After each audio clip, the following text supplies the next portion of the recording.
welcome to Dream It, Dare It, Do It, Live the Life You Want. I'm Jasmine. I'm your host. I think you know me by now. You know that my guests are like people that I usually don't know. And this is the case with Rebecca, believe it or not. You know, like we're going to be talking. We already talked just a little bit off camera, and we already talked like we've known each other for a while. Like we have. I already know where she does her makeup in the morning. So I'm just saying. But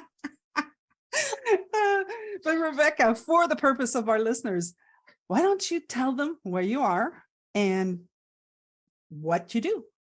Yeah. So I'm Rebecca. I live in Colorado, about 45 minutes north of Denver. Do love it here. It's a little brisk. It's winter here, but it's always sunny. So great place to live. Nice. Just a little plug there for Colorado. I am a change coach. So I basically just help clients see who they truly are, see how thought works. I'd say how to have a healthier relationship with thoughts. I don't really have an elevator pitch for this. I just kind of always go off the cuff of whatever comes up, but help people see their true nature. Help them see who they truly are. Well, I don't know. I like to help people lead them to their own insights. They already have everything they need to know. So there's nothing I have that they don't have. It's like taking people on a journey. We just see things that they don't see in that moment. Right. Yeah. I love to ask questions so they discover what's already there. Yeah. So. And many of the Amy Johnson change coaches have been on my podcast. Yes. This year, Amy actually sent out an email to her group, and so a lot of people have reached out to me. I just love it. I mean, it's so much fun. So I've had Amy, I've had many people come on that also, and so they're familiar with what a change coach is by now, like when people are listening in, right? But if so, my podcast is Dream It, Dare It, Do It, Live the Life You Want. So if you had to say something about living the life you want, like what would you say about that? I like this question because when I'm not caught up in thinking, I'm absolutely living the life I want. I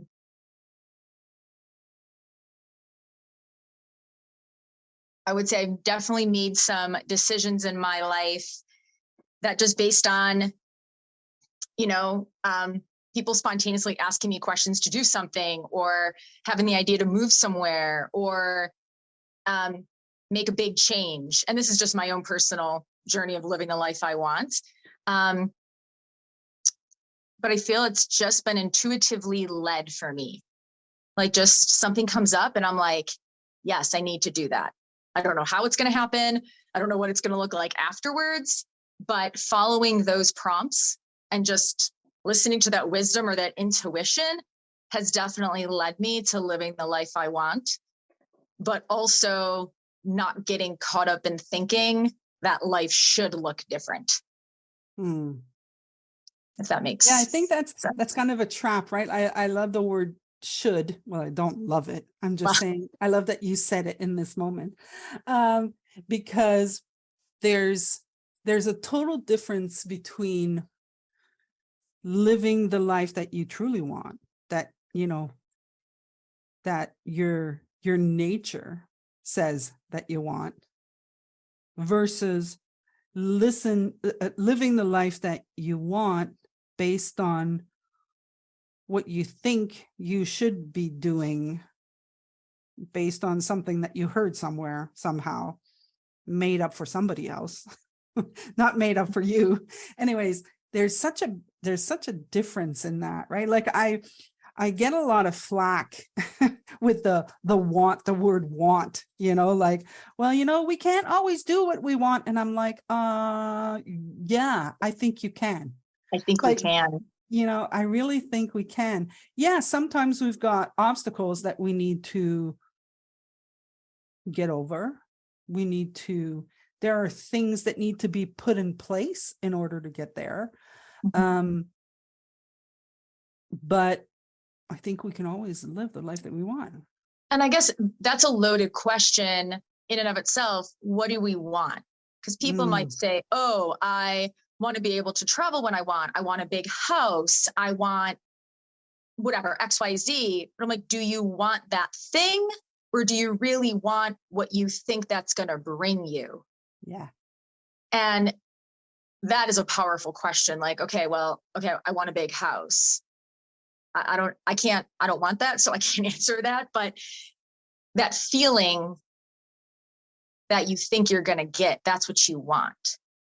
And usually it's probably, what do we want? Peace. We don't want to worry about money. Joy. We want to travel when we want.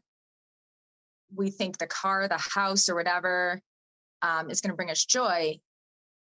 But what if we already have those things and actually are those things? Like, we are those things. It's innate. You were born. I was born. Everybody.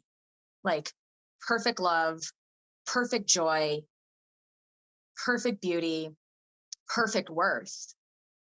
Except the only thing that's changed is that we've created some thinking as we've gotten older that we don't think we already are those things. So we look for them.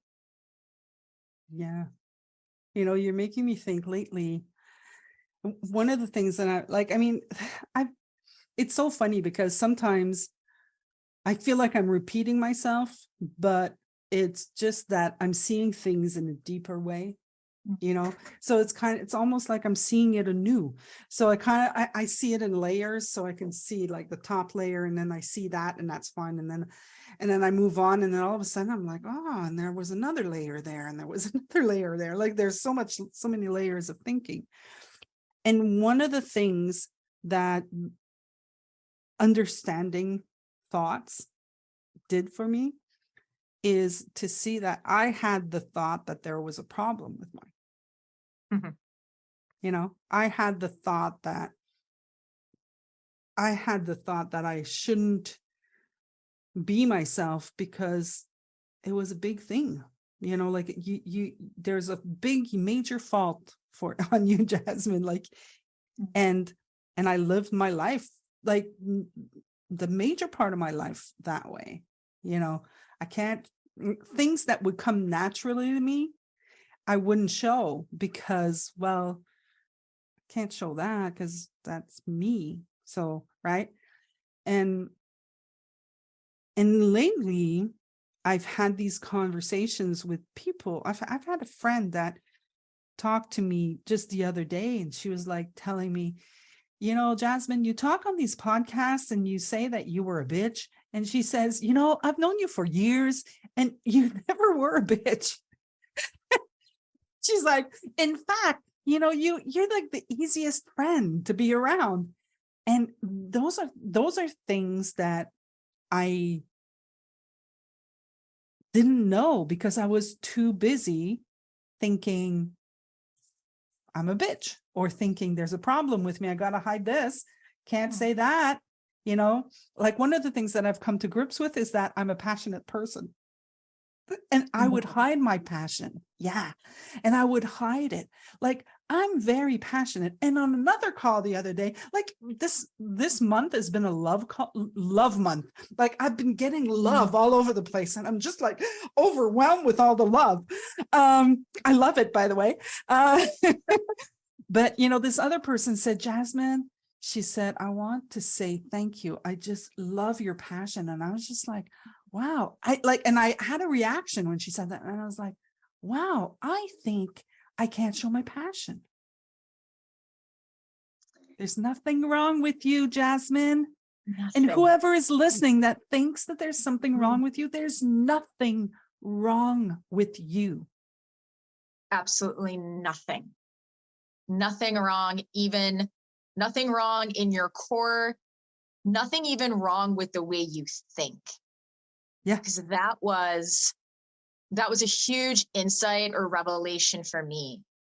Because I, in the past, would be like, well, if I just can change my thinking, and don't so many people want to do that. Well, I want to positively think. I want to change the way I think, because you got to change the way you think if you want to change what you're doing.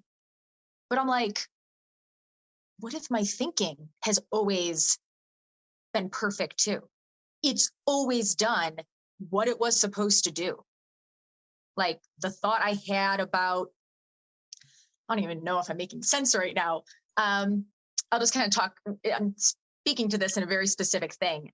Yeah. For many years, I struggled with an eating disorder. Okay. So it would be like the thoughts would come and I'd want to change my thinking, right? Because the thought would lead to the behavior. But when I started to see there's nothing wrong with this thought, this eating disorder started for a reason. Whatever, I was scared, something happened. My body was just trying, or my brain was just like, okay, well, protect yourself, distract, like, let's go do this thing. And it just became a habit. And when I started seeing it as, oh, my brain was just trying to protect me by distracting or not wanting to feel something again. Like it actually did it out of love for myself, not out of place of hate. Like there's nothing wrong with me. There's nothing wrong with my thinking. So when I started to have essentially a different relationship with my thinking, I'm like, oh, it's not me. It's not the core of me. It's not the soul of me. It's not the being. It's just this machine in the brain that's been programmed to do something.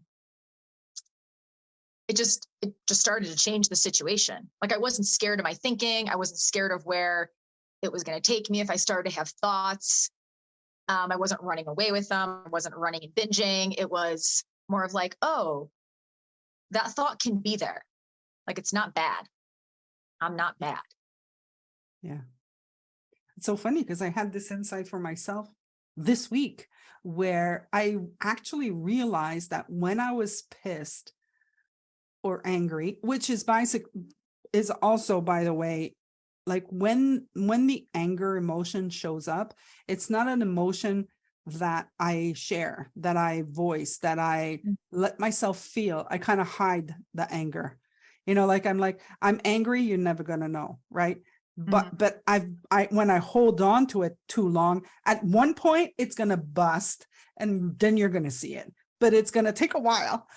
But what I've seen, and when we're talking about eating, right? So I've been seeing that my thoughts about being overweight are creating major behaviors in me because I think it's a problem, like I'm the one who thinks it. And I have a lot of people that agree with me, like whether I like it or not, I have a lot of people that agree with me. But once I started seeing that, oh, I'm the one who has the issue. It's not an issue. It's just a thought. It's the thought that, well, if you're overweight, you're this, you're that. And well, there's actually many, many thoughts, but one of the things that I saw, because I had a breakthrough a couple weeks ago or a couple months ago, where I saw that I was angry and I had a behavior that came with the anger. So I was a fuck it girl. Yeah, I still am. I'm still a fuck it girl. I'm not going to say that's past because it's not true. Part of your passion. That's all. Yeah, it's part of my passion. There you go. And so I saw that those behaviors, that I actually thought the behaviors were me. I actually thought, no, that's who I am. So I am a person who doesn't cook. I am a person who orders in. I am a person who doesn't give a shit about anything, or, and then I saw that wasn't true. That totally transformed, what I've done in the past couple of months. I went from 2-day Uber in to 2 weeks Uber in, you know what I mean? Like major transformation for me and my bank account. But the thing that I saw was that something occurred, and I just started a relationship with a nutritionist, and we had one call And on that call, like we saw each other live, and then we saw each other remotely, and then she dropped me.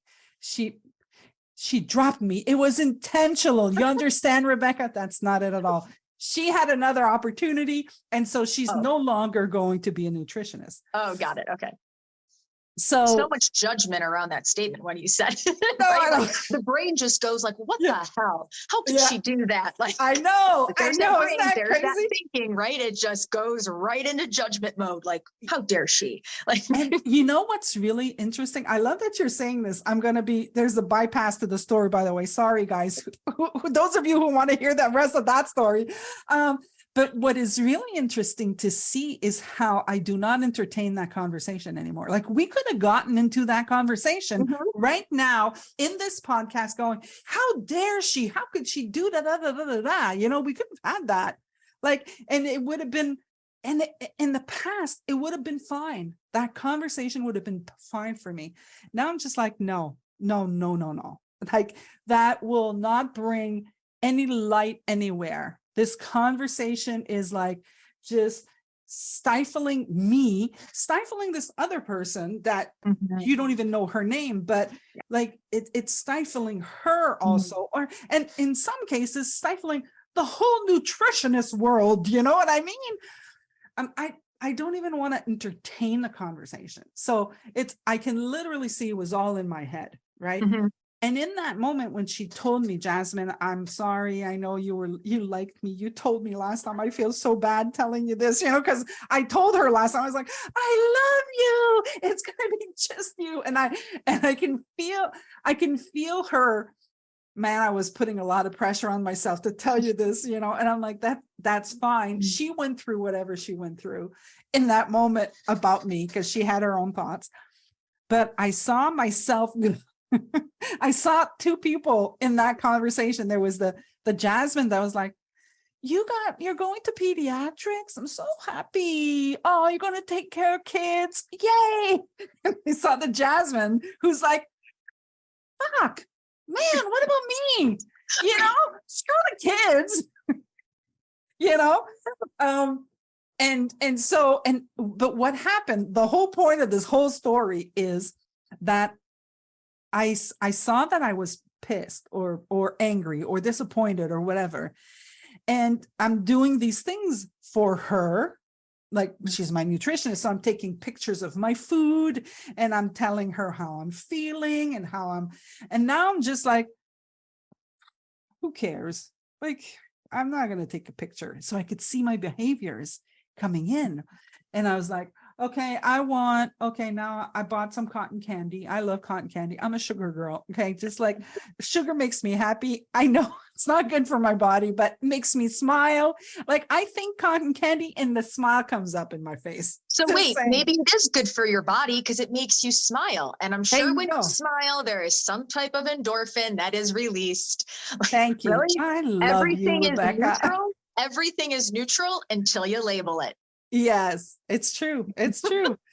But it was like the behavior that, like, it wasn't coming from love. Do you understand? Like, I get that. I was joking a little bit there. Yeah, of course. But it's good to see. It's good. It was good for me to see, oh man, look at this. I'm angry and I'm not, because I didn't tell her. What I told her was, well, I'm not happy, but congratulations. Like, I wasn't gonna. But I saw my behavior, I was like, oh, that's the anger again that I'm denying myself. Right.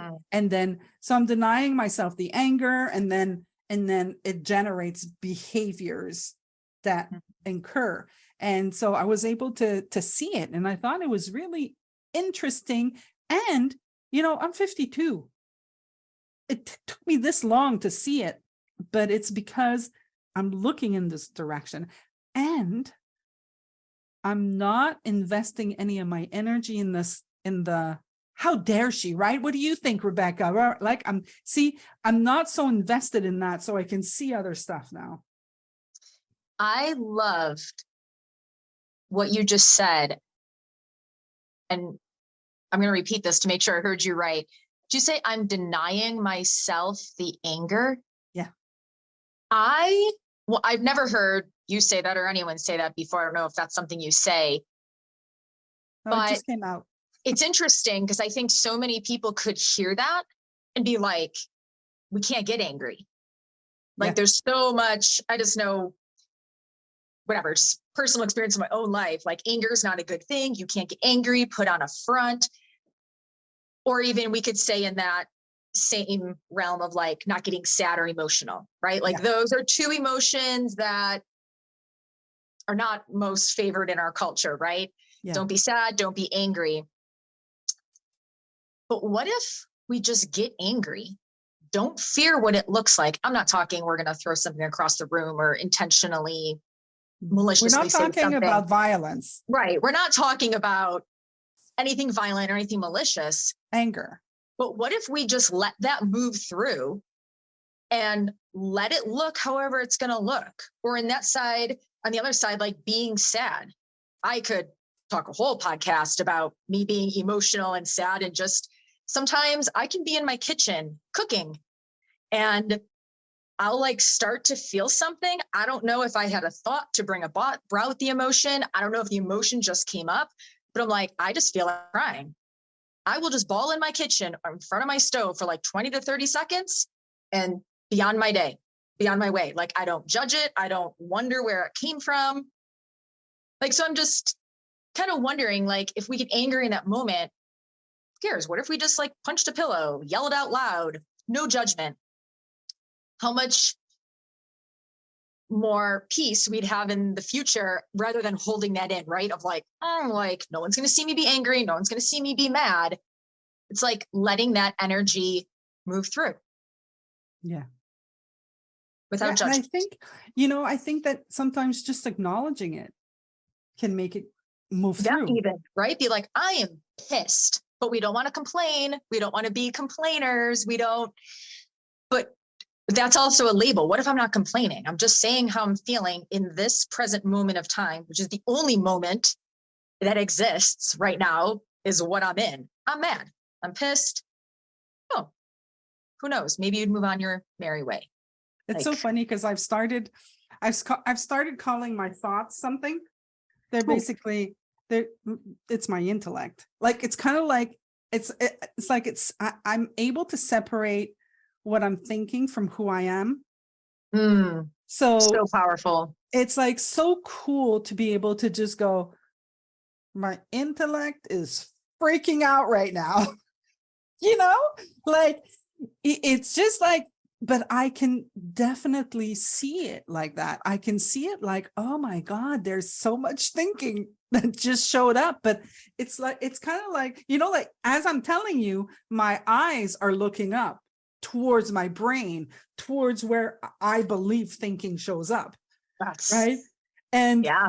And when I think of myself, I come back to my heart. I come back to this general zone. And, some people with chakras that know chakra energy or whatever, people who see that, work with that, might have a reason for it. But I can see that naturally I go, yeah, my intellect, it's like it's going on right now, and that's also really cool to see, to be able that in the past, it was like, it was here, like my intellect was here, right?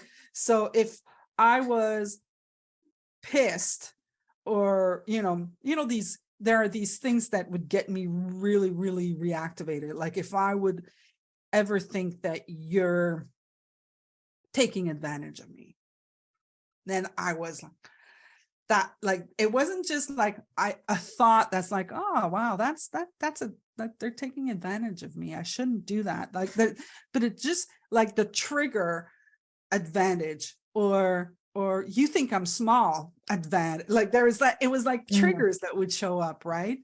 Now I can just go, oh, wow. Oh yeah. In the past, you would have had a lot of words for me here. Now I'm just like, yeah, no.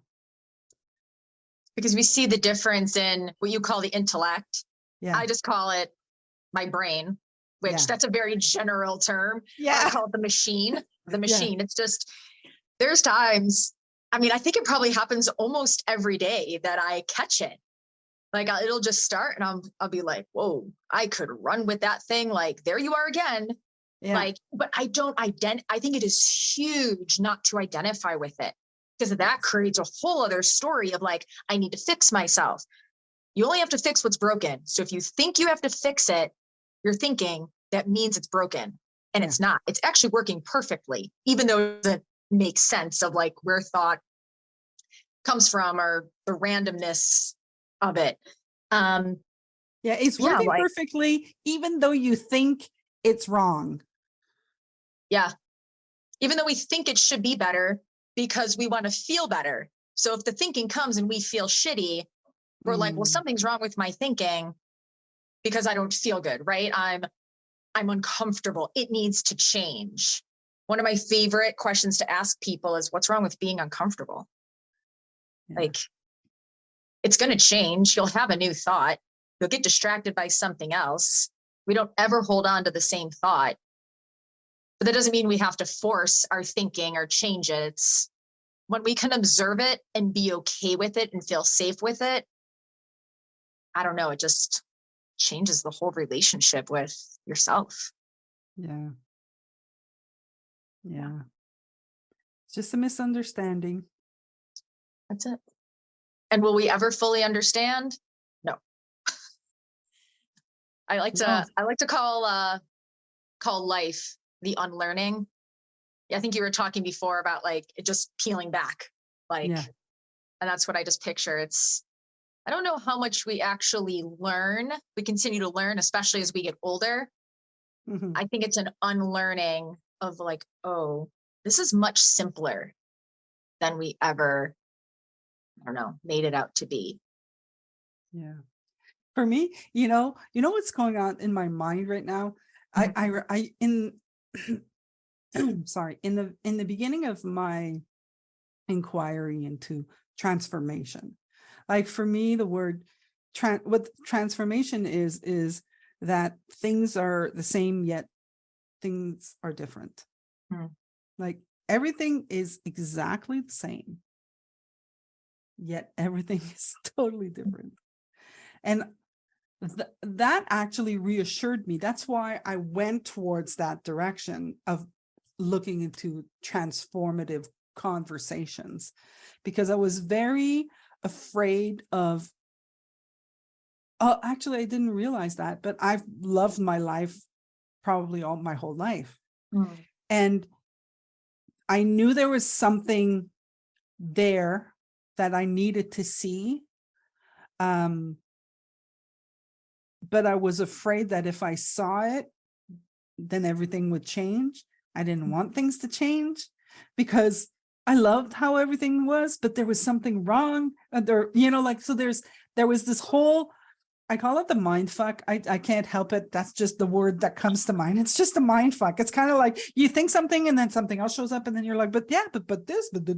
In the beginning, it was like, the angel and the devil, right? So the angel would talk to the devil. But I'm seeing that the more that I understand this, the more I just start seeing what's in my space, in my energetic space. It's kind of like, okay, well, here's like rose hip oil that's in my space, so I can toss. Oh, under the rose hip oil there was a file. Oh, under the file there's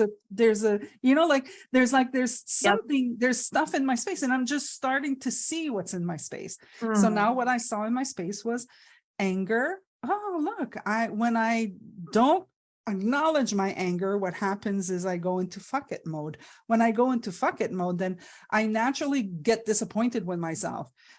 Okay, well, you don't have to get disappointed with yourself. It's just like the ultimate outcome. There are things that just happen. So now it's kind of like, okay, just see what you're doing and then choose. Do you want to do it? Do you still want to do it? If you do, okay, do it. Like when I want to have cotton candy, I have cotton candy. But now I'm having cotton candy because I love cotton candy, not because I'm going to have cotton candy because nobody's going to tell me whatever I do. It's blah, blah, like this whole changes the story. Nothing's different except nothing's different except everything is different. Transformation. It's so funny because I was talking with somebody yesterday. I'm going to have a guest that's going to come out after you. And we were just like, she didn't know me. She wanted to talk to me. And I said, sure, let's have a talk. And she called it an ordeal.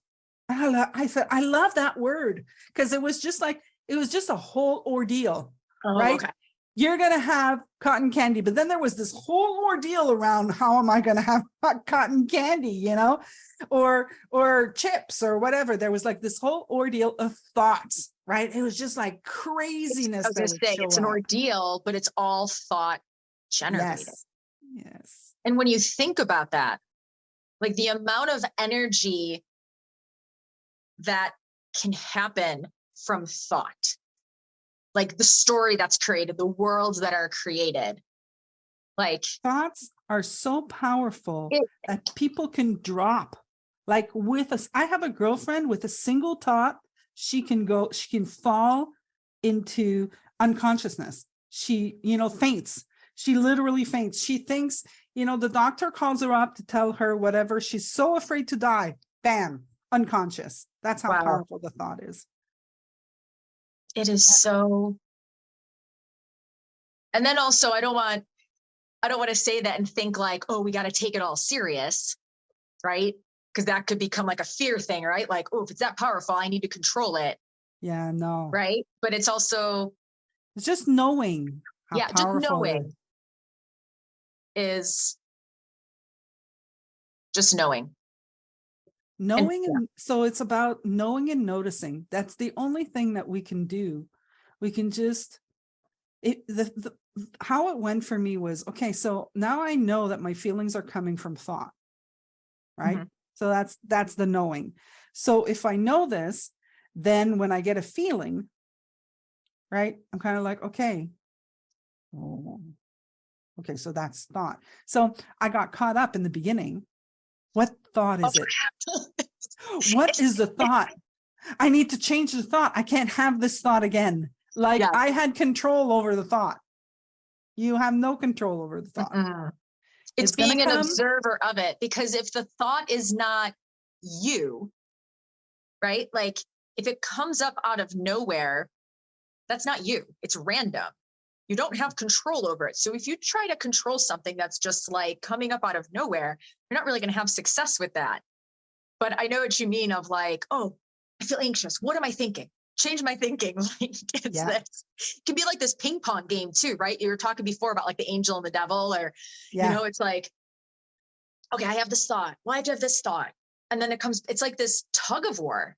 It's like when we try to control it, like when we resist it and control it and try to fight it, that's when we start to suffer, right? Because we're not okay with the uncomfortableness of it. We're not okay with the lack of understanding around it, of like, well, where's this coming from? And I need to know. And what if it can just be there? You can be like, oh, there you are again. Like, I don't like to say, I tell people, observe, not ignore. It's kind of like a little kid, right? Like, you don't want to ignore a kid because then they're going to be like, mommy, mommy, mommy. So it's like that thought. You want to be like, I don't hear you. I don't see you. You don't want to play this game. Like the thought's there. But what if we just have like this more carefree, loving, oh, there you are. Like, oh, there you are to tell me to go, whatever, eat a box of cookies again that I used to struggle with. Like, oh, well, there's that thought. Like, actually, your intention was never to harm me. Your intention started to take care of me and love me and somehow make me feel better from whatever I was feeling. Like, it just changes the whole. I feel like that's been the theme of what I've said with this. It just changes your relationship with thinking and with your thought. It's not the enemy. And I think that, people who get in this conversation, like I'm just thinking, I'm going to talk for myself, but there's an intellectual understanding, right? That's why I go the intellect. Like for me, before it got to the spirit of me, it was intellectual. It was like, oh yeah, so I have this thought, and then when I have this thought, I have this behavior, and this thought shows up, and then I could see, like, but it was intellectual, right? It was like, oh yeah, this happens, this happens, this happens. So intellectually, and because I'm a strategist, I would strategize, okay, well, I'm not going to do this. So if I don't do this, then this thought's not going to show up. So I'm not going to go do all of these things. And that worked. I'm not saying it didn't work, right? It's just that there's now a better place for me to stand where I'm just like, oh, hey, hi, how you doing? Yep. You can go do whatever you want, but you're not me. Yeah.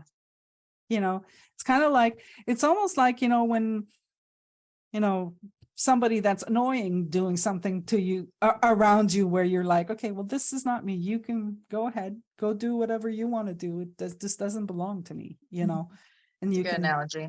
let the intellect do what it does, So I think that it's kind of like at that point that it started coming into my spirit, my heart, my love. Like it's kind of like at one point I got connected to the love that I am. And I wish that for everybody. Get connected to the love that you are, people. And I think sometimes I wonder, I'm like, why do I love things so much? I don't mean things like whatever, like this. I do like my office chair. I really like it, but I don't mean like love things like that. But I mean, love the sunrise. Like I love things well, my friends, my significant other. Like I was out for a run the other day and I was just like overwhelmed with this sense of love. And I did for a moment, the intellect, as you would say, would kick in. And I thought, and I was started thinking, okay, wait a minute, what am I thinking about to have this feeling? And I'm like, I don't want to analyze this right now because this came out of nowhere. And I'm in this moment that I'm like, I love my life. And it was just like this flood of things I was grateful for and loved. Nothing was happening except I was running.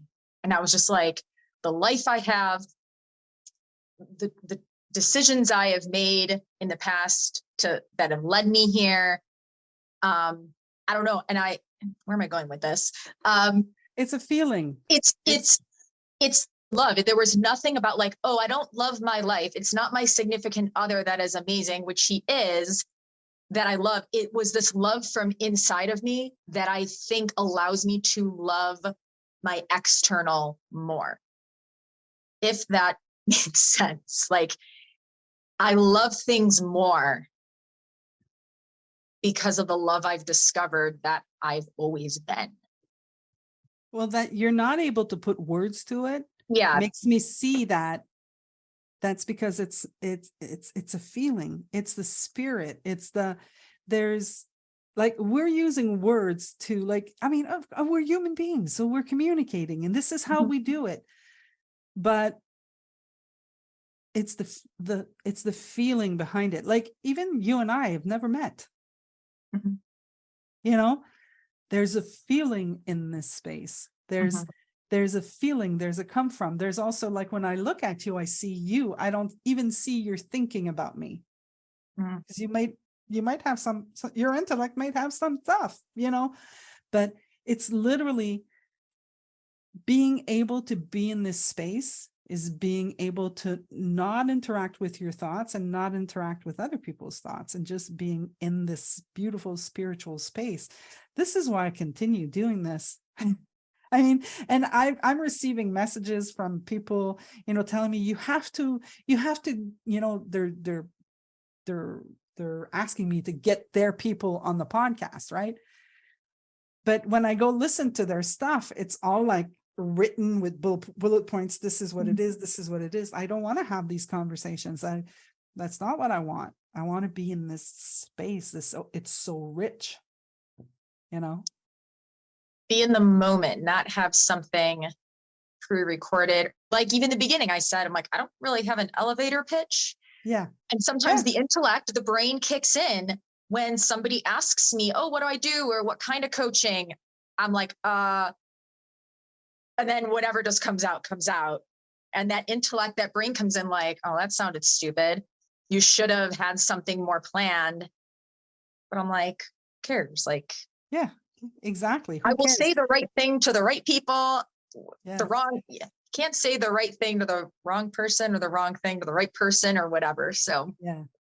I say often, and I say, I train people in sales. I did a lot of that. And these people are like trying to write the perfect email or write the perfect sales pitch. And I'm just like, everything happens in a conversation.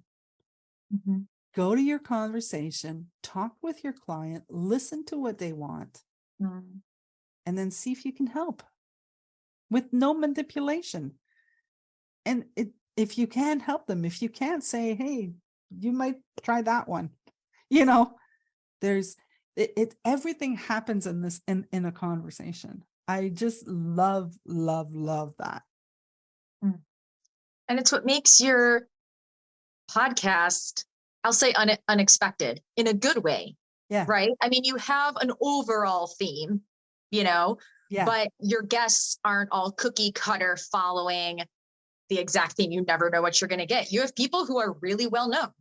Yeah. With people like me who aren't super well known. Right. But, and I think that allows, I don't know, the conversation to be more richer, because it's not pre-planned, it's not formulated, it's in the moment. And I even said things in our time here that I'm like, have I ever said that? Have I ever thought that? It's felt different when I said it. So I'm excited to go back and listen to this. And maybe some things that I notice I repeat, like with clients or friends or people, that I'm like, oh, that could be kind of a theme. Because I think everyone just has a theme, right? Of something they focus on. Relationship with thinking, I think, is one of mine.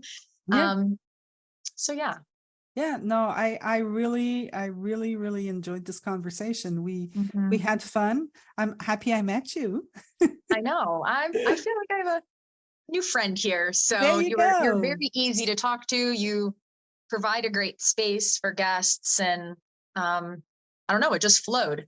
So we didn't have a topic, and this is what we got. And it's been 40 some minutes. Perfect. Because we talked a little bit before. So, so it's like, we never know where it goes, but it goes where it goes. Yes. So, well, thank you so much for having me on. And before we leave, just let people know, how can they reach you? Like, if they want to reach out to you. Yeah. So you can find me on Instagram. The handle is Finding Home Inside. And if they want just an email, no, I'm not giving my email. That's not the best idea. Website, homeinsidecoaching.com. Say that again? homeinsidecoaching.com. Fantastic. It's the website. Sounds great. Well, listen, thank you very, very much again for accepting my invitation. Yeah. Thank you. And I'm going to tell everybody, I'm going to say, hey, dream it, dare it, do it, live the life that you want. And I'll see you next week. Take care. Bye-bye. Bye.